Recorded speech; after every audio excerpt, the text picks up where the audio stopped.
Kristo. Sisi wana Maximilian tumefiwa, tumeondokewa na mwanajumuiya mwenzetu Nesi. Hakuwa na baya na mtu, hakupenda nukwa, alikuwa mcheshi na mkarimu, alikuwa mama bora, alikuwa mshauri. Tumempokea kwa masikitiko makubwa sana. Pamoja na hayo, tunajifariji kwa maneno ya kitabu kitakatifu, waraka wa Mtume Paulo kwa Warumi sura ya 8 aya ya 17.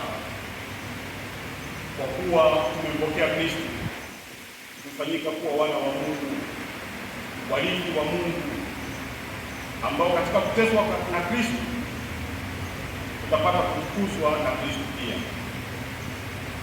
Tunatoa pole nyingi kwa Mheshimiwa Baba Paroko kwa kuondokewa pia na mwanaparokia.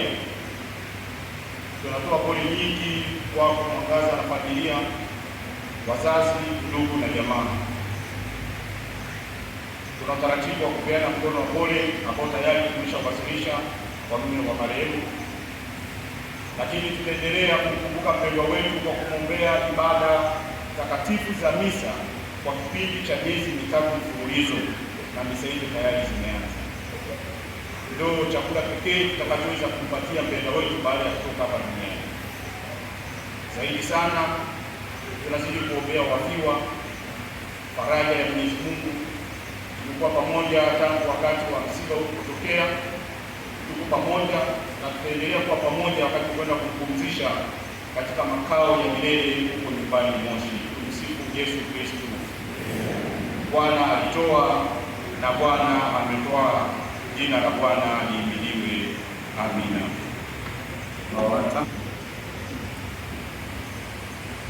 Kwa upendo wa Kristo,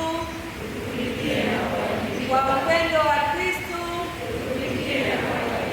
hiyo ndio ilikuwa salamu yetu ambayo tulikuwa tukikutana na Nesi Kitoi tunapojumuika wana WAWATA, na ndiyo salamu ya WAWATA katika kanisa Katoliki.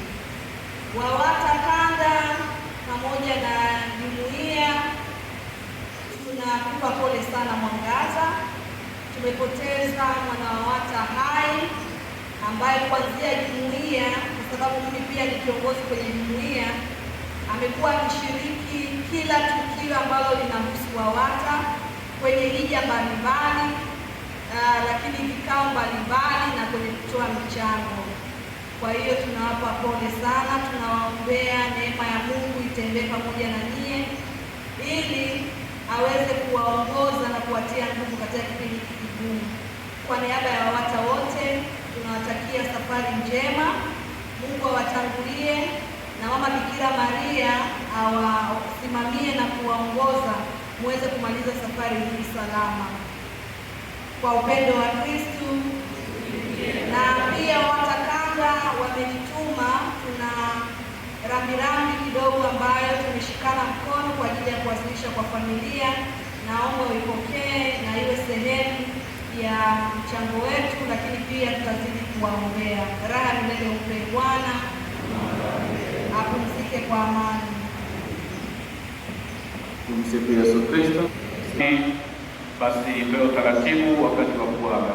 Wakati wa kuaga tutaanza na watu walioshia mwisho kule, ndio wataanza pia nao, lakini pia na kufungia kwa kuhitimisha kwa baraka. Kristo tumaini letu. Neno langu ni moja. Naomba niwashukuru Baba